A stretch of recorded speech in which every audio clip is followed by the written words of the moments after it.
like Oregon Trail. You have died of dysentery. Right. So there was a whole dysentery wing on the comet we were riding. It was just a place where we piled dead. So this is an analog game, board game. Yeah, right? all analog. And how long does it take to play? How many players you need? How long does it take you to play? You can have 2 players. I've designed a game you can play up to as many as 9. Oh, wow. At one time. And is there how long is the delay? Or is the game designed in such a way that you have to stay engaged during everybody's turn?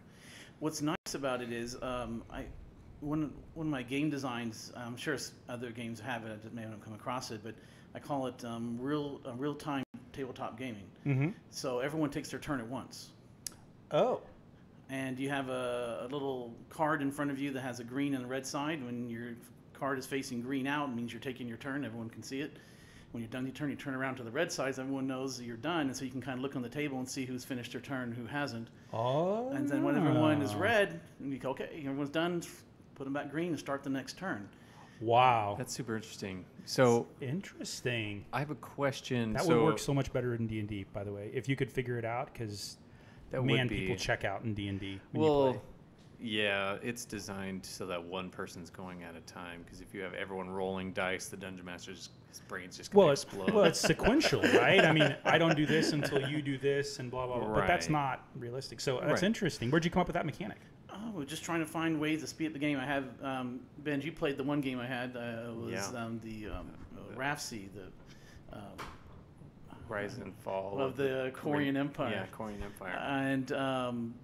And it was a turn-based, and we had 7, 8 people playing at one time, and it just took so long to get around the table that I thought there's got to be a way we can make this faster. And then I came with the idea of and it may have been with some of the game players, the people I play with. I mean, had some input in that, but just have everyone take their turn at once and thought about it and came up with the idea that would work. You have to do, if you're going to attack someone, you got to announce at the beginning of the turn, okay, I'm going to attack you. Yeah.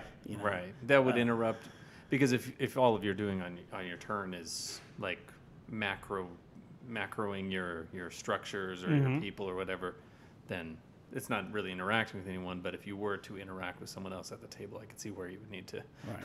Yeah. Hey, before anyone does anything else, I'm going to kill you.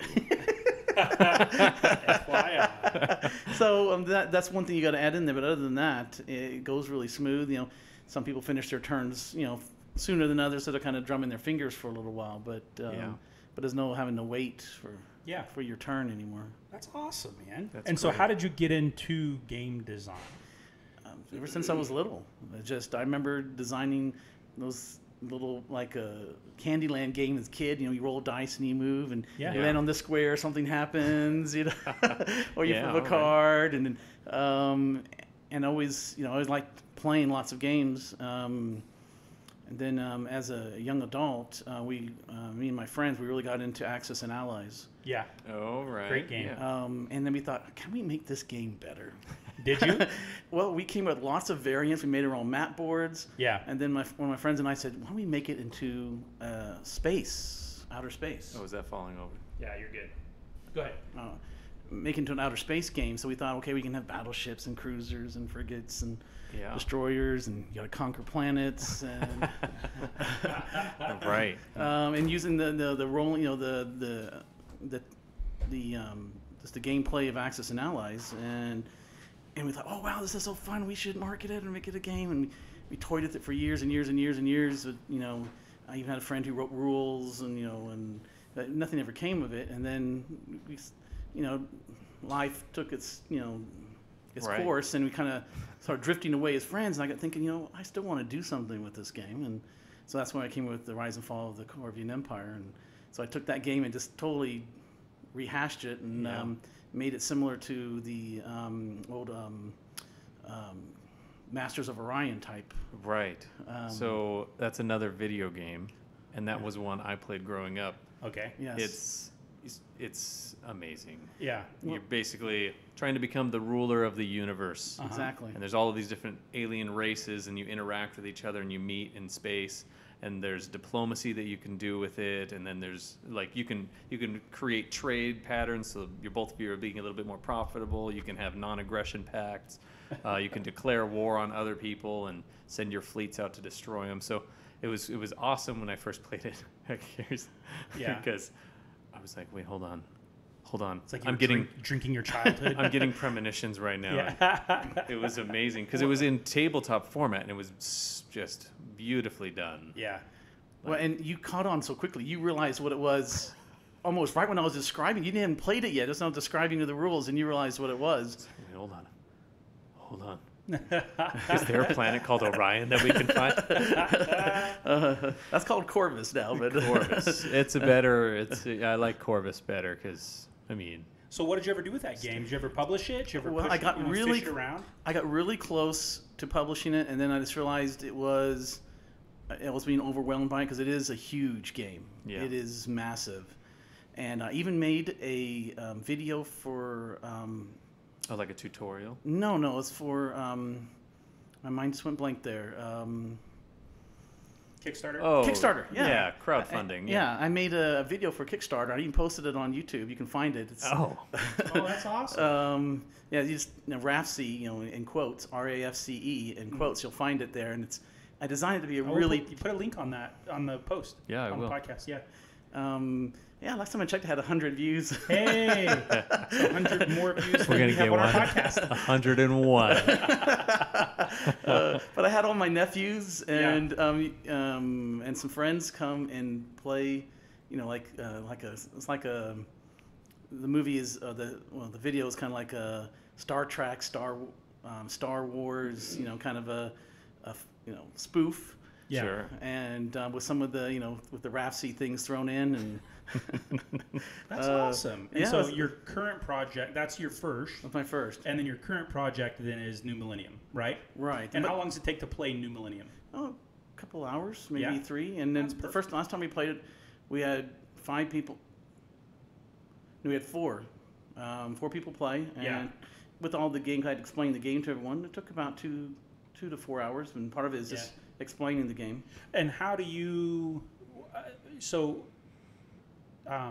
You prefer strategy board games, to tabletop role-playing games? Oh, I love role-playing games. Yeah. I just don't have the time for them. Yeah. Because you need every week you got to go and Yeah, participate. at least twice a month at least. Yeah. I got started with D&D. I was a big D&D fan in high school. I had all the books, and I memorized the monster manual. And Yeah, you have to. Yeah. That's right. So the Dungeon Master was always mad because I knew what every monster was and all their weaknesses. And so this gives you, the board game gives that approach gives you an ability to go and play once a month, right, and then come out. That's good, man. I wish I had more time, but it's just you gotta. How do you balance that personal life and work and hobby time? What do you? Just sometimes you just got to take the time. Yeah. Carve it out. Yeah. Yeah. Carve out what's important to you, and my wife, she's semi-supportive. Oh, really? She'll. did. Yeah. She, as long as I don't get too, she knows.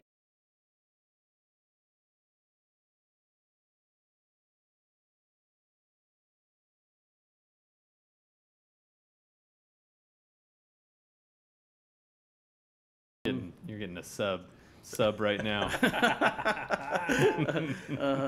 So you got to find the time, but I wish I could have more time in it. Definitely. One of the comments, because it's called RAFC the movie, it says, "Can't wait for the sequel." So I think that the personal, the work-life balance is a huge part of that, and having kids, having a family, being, trying not to go bankrupt or get kicked out of your house or whatever for not paying your bills or whatever is a huge part of it. And so many people wish they could do things like you're doing in your spare time to design a game and then publish it and then have that be their life.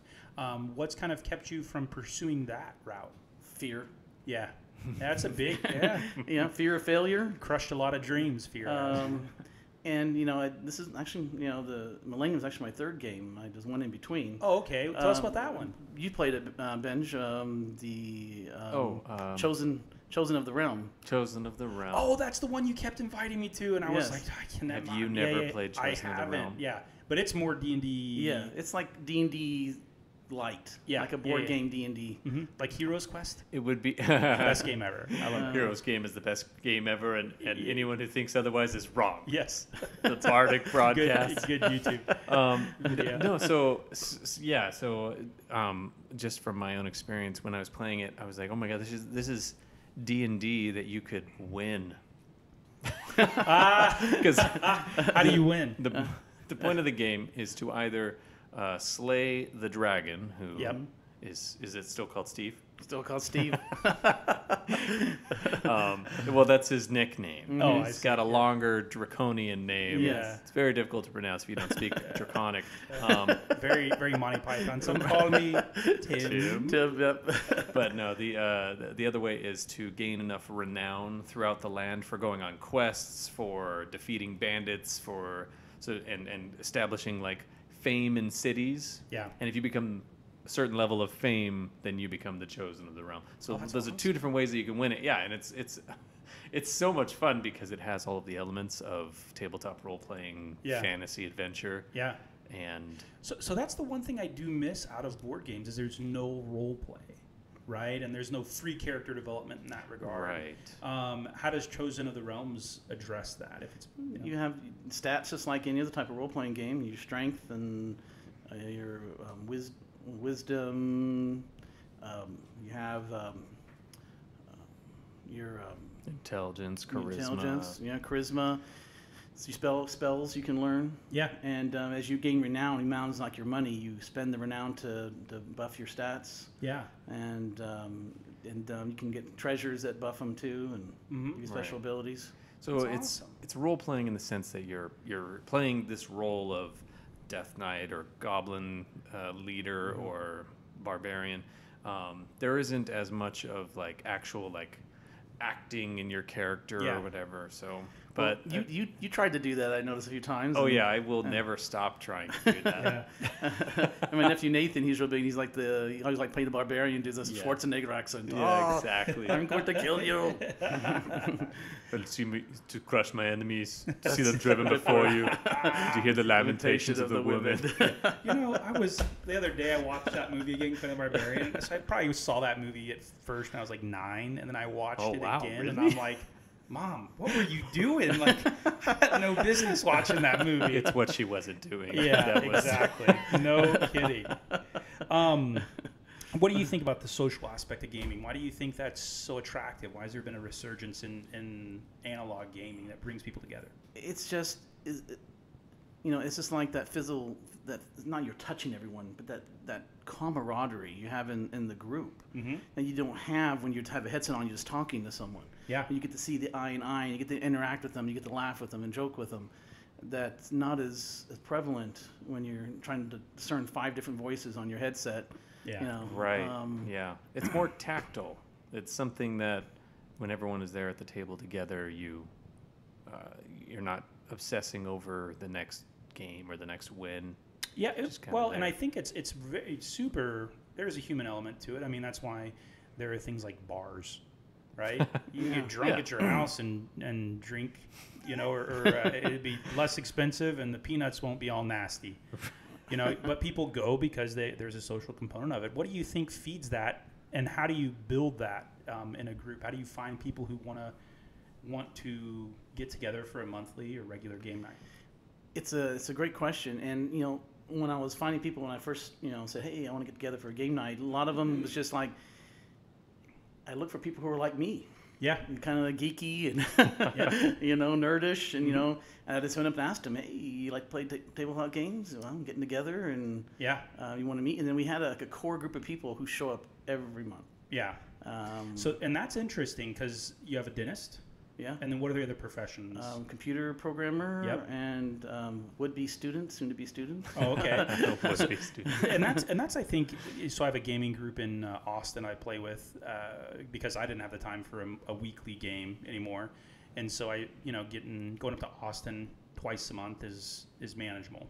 But it's interesting because there's a professor of finance, there's a dentist, there's a bunch of professional individuals who still get together and play this really dorky game. And so I think we see some of what the 70s and 80s created, and now them finding time to get together and be like, I miss that, right? I miss that social aspect of my youth. What is it, do you think, that attracts people to come back to that? Yeah, it's the tactile part. It's the need to be social. But what is it that keeps them coming back? As it's a fun that you can't get anywhere else. Yep. It's, it's a different type of high. Yeah. I guess we can look at it. Yep. Me, I just like playing. And you get the people who have to win, like the dentist in our group. Oh, my word. That doesn't surprise me. And he's Canadian of all things. But the thing is, if he wasn't in our group, my games would be so mediocre because he tries to break them every time. He wants to win so bad. He finds every single loophole and exploits it. And so I have to go back and change the game every month to close these little loopholes. And it's I'm so lucky that he's part of our gaming group. Yeah. Oh man, people like that drive me nuts. Well, I don't have your mind. True. I mean, from a designer's perspective, it's always good to have someone who's a tester of sorts. Yeah. Who's willing to challenge the limits of it. Whereas me, I would be like as milquetoast of a character. Yeah. Just like, I'm going to play this character. I'm only going to be this character. Yeah. I'm going to make my decisions as if I was this character. Don't call me Benji anymore. My name. And he'll take something like the cleric. Yep. Where if he sometimes we'll play a random character and he'll get the cleric, and he won't play it to the cleric. Have the cleric learn all these necromancy spells. Oh yeah. It's like just so he can win. That's a different kind of cleric. Yes. Yeah. That is a death cleric. That's what that is. So what is the passion that drives you to? What did you miss from that from a designer standpoint? What brought you back to it again and again? I want to design a game that I want to play. Yeah. I played so many games throughout my life that are just so mediocre and like, gosh, I could have made this better. Gosh, I could have made this better. If I do this, I can make it better. Yep. And so I'm like, well, I'm just going to design a game that I like to play. Yeah. Yeah, and absolutely. that has all those aspects. And that's why my games are so huge. So how do you do the production? Are you using pieces of paper and cardstock? How are you making the product itself? Yeah, you have your, of course, even like a computer game, you have your alpha and beta builds, and so the alpha build is usually something really basic. A few little lines, little stick figures, just to see if the mechanics will work. And then as mechanic play gets better and better and better, then you hired an artist. Yeah. GB Bersham, he's out there and he sells lots of art. And so once we get to that point where the gameplay is better, I start commissioning some artwork, and I get to that point where I'm almost ready to try to market it. You got to do it, man. I know. I've never done it before. Sure. And so that's where some of the fear level is, and then just knowing how to take that next step. Yeah. Yeah. So I think well, we can talk about it, but I'm really good at failure, so I've done it a lot. What do you think the key is to gaming and family, right? So you said your wife was pseudo supportive of your regular game nights, or what do you think is key there? How do you integrate the family into that? Find some of their interests too. My kids will play. Mm-hmm. My oldest boy, he plays he's there every month also, and then just try not to be too psycho about it, I guess. Yeah. And when they want to be involved, try and get them involved in it. Like kids have dumb ideas sometimes. Hey, Dad, why don't you try this? Why don't you try that? And I'm like, okay, but how about this? If you design your own game, then you can put that in your game. Yeah, that's good. Let's get all the bad ideas out now. Keep going. Yeah. This is good. Yeah, let's get all these out on the table. I'm a controller. I want feedback, but if someone wants to say you need to change it and do this instead, I'm a little resistant to it. Well, it's also your creation too, mm-hmm. So you want to have it's my little baby. That kind of control over it. And that's another fear too. Is going to get out there and people go, "This game sucks." Yeah. Why did I buy it? This is horrible. You know? And I think that's a big part of like if you ever decide when you play D&D, for example, which you have pretty limited exposure to different games and stuff. And so people who become a D&D, it's one of two things. One, you do it because nobody else wants to play and take that role. And then two, you do it because you have an opinion of how things should work. You're like, man, this is really stupid that this is how the game functions. In my world, this is how it would be. And the same thing, it sounds like, is what you're describing from a board game standpoint. It's like, man, this is a great game, but, right? And so when you have those sort of opinions, and I think it takes somebody like you with that mind to be able to think through that and to be at least motivated enough to go through the revisions and the making changes and, taking the feedback, all that kind of stuff. That's really interesting. Yeah. Well, it's fun. The funnest part is designing. Yeah. Just thinking of the ideas, and I'll be at work and I'll have an epiphany and just get a pen and paper and just start writing and get a piece of paper and start writing on the back and have the number, the little corner of the page, so I know what order they go in. Yeah. Yeah. And very important to enumerate the pages. Yes. And then I go back and look at it again and write a second copy or a second draft of the rules and try and play it out in my mind of this work, and then you get all that prepared, but nothing beats having people actually sit down and play it. Yeah. Because you find, oh yeah, I could have done this, or I could have done that. This is better. This is worse. And so, and it's, and then going back and then, making the changes. Yeah. So as a board game connoisseur, what is the best board game out right now? Oh gosh,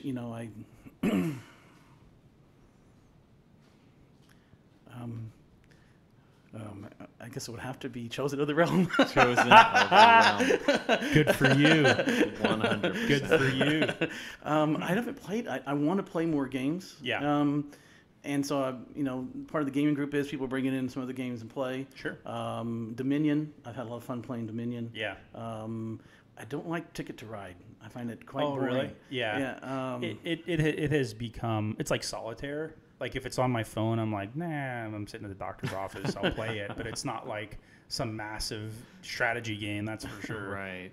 Settlers is fun too, but then I went and played the dentist, and he stomped me so hard. Oh yeah. Oh, so is he? I wonder if he's competitive with his wife. Do I know his wife? She might murder him. Would come across. I mean, like knowing Katie, she would.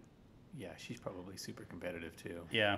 And I like to play. I'd love to play, but there was when I played that last time in South Katana with the dentist, he actually made me angry. Oh, that's so. What did you do? For the first time, a nerd fight. Those are the best. We were playing with the Knights, and I never played with the Knights before. Yeah. And just he just knew every little trick with them, just to stomp me. Yeah. To take everything I owned. I would not have thought Heggy was like that. That's interesting. Oh yeah, he showed no mercy. Yeah. And it was so brutal. Leg. It was so brutal. I actually got, I had to control myself not to get angry. Get out of my house. It flipped the board, Yeah. Well, it's funny. Those games, they're kind of just different flavors of the same type of game. The Ticket to Ride and Settlers of Catan. So at a certain point, you're having the same strategy. And like the first time I ever played Settlers of Catan, I won. And I had no idea what I was doing. And you shouldn't be able to do that. No. Yeah, they're like, then that's my experience. It's like, hey, you won. I'm like, what? I was looking down. I was like, wait, I'm supposed to trade wheat for something right now. So, go ahead. You're going to say something else? I would say, those card games too, like Magic is really fun, really addictive. Yeah. FYI, interesting fact as a student of business, the guys who designed Magic the card game, or Magic the Gathering, the card game itself, they were the investors, the original people who founded Tesla. No way. Really? Elon Musk, yeah. So that was him? No. So the two guys, I forgot who it was, they got Elon Musk after they already partnered with Lotus sports car to start manufacturing an actual car itself. Interesting fact. Wow. Proof that nerds do, in fact, run the world. So I don't doubt that. Elon Musk came on after he had sold PayPal and everything else, but there was the two guys who had designed it. I need to look up their names, but after they had, of course, licensed it and sold it to WotC, they moved back down to California, and they, were like, well, what are we going to do? Anyway, they started Tesla, this company, this electric car company. Well, we've already made millions of dollars selling playing cards. Yeah. let's sell cars. Yeah. It's just like cards without the D. Yeah. So, what other nerd stuff do you like, man? Comic books, sci-fi. novels, sci-fi. Oh, yeah. I mean, sci-fi movie. I love it. Marvel movies. You know, the Avengers. You know, worst Marvel movie out right now. What do you got? There's a couple. Yeah. Green Lantern is. He has a right. That's DC. So I don't know. That's DC. Oh yeah. Green Lantern's DC. That's Justice League. Embarrassing. All of the Marvel movies Steve doesn't like are actually DC movies. Yeah. What? This is crazy. So Suicide Squad. It's pretty bad. That was also DC. Oh, that's also DC. Okay, so you guys have a good day. I'm going to get to take off. Thor 2 was a little lame, I thought. But, Dark World. And Iron Man 3, I thought was a little, Yeah. Was that Rip Slash? What was his name? Rip. Oh. Yeah, the laser whips. Oh, yeah. I can't remember his name. That was 2. That was number Iron 2? Man 2. Yep. Iron Man 3 is when he's making the suit in the barn or something. Yeah, and somehow he got these people to regrow their limbs. Some scientists could regrow your limbs and make you superhuman. Age of Ultron. Right? No, it was before that one. So see, you don't remember it either, so that's why it's so late. If you can catch, Deadpool 2 is on you can catch it on regular TV now, and there's the part when he regrows his legs. Have you seen it? I haven't watched it. It's rated R. I don't watch. Well, no. It's on regular. It's on it is. TBS now. Okay. So the second one wasn't rated R because it came out during Christmas time, wasn't it? No, that was number 3. It was number 2, but I saw it on TBS or whatever. It was hilarious because he grows his legs back. Oh man. Sorry, that's super side note, but I saw it this week. Yeah, all right, man. Really funny that scene. Yep. Sorry. Yeah. So, are you a big reader? So this is all media here. I love to read too. But I get, I grew up with my certain authors, and so it was kind of hard for me to branch out into other authors. Sure. But I'm experimenting some out there, and I'm trying to read some other. If you can find a good, sci-fi book or a fantasy series, I'll be into it. Yeah. So I love to read. I'm really worried what they're going to do with the Hobbit series. I think is Amazon supposed to do that? TV series. Yeah. So it's not the story of the Hobbit, but it is a story that takes place in Middle Earth. Well, that's kind of interesting. Yeah. Kind of like how they're doing with Star Wars. Have these Star Wars stories. It's going to be live action. Wait, is Star Wars? No, so I'm thinking of Clone Wars, which is obviously that's that's horrible TV show. Yeah, it was horrible. That's you only have to watch one episode and you know everything. You're like, well, after that. Hope that's not canon. Well, Clone Wars is canon though, isn't it now? Yes. Yeah, that's the bad part about it all. No. It's terrible. Anyhow. Well, maybe they could do what they did with X-Men and just have them go back in time and change everything so that none of the bad movies ever happened. Yeah. Oh, that'd be good. Yeah. It was. I'm waiting for Rufus's next book. The Name of the Wind. Oh man, yeah. So Rothfuss is a great Rothfuss. That's how you pronounce it? Patrick Rothfuss. Rothfuss, yeah, great author. Man, when people, you read something like that, and you're like, okay, maybe one person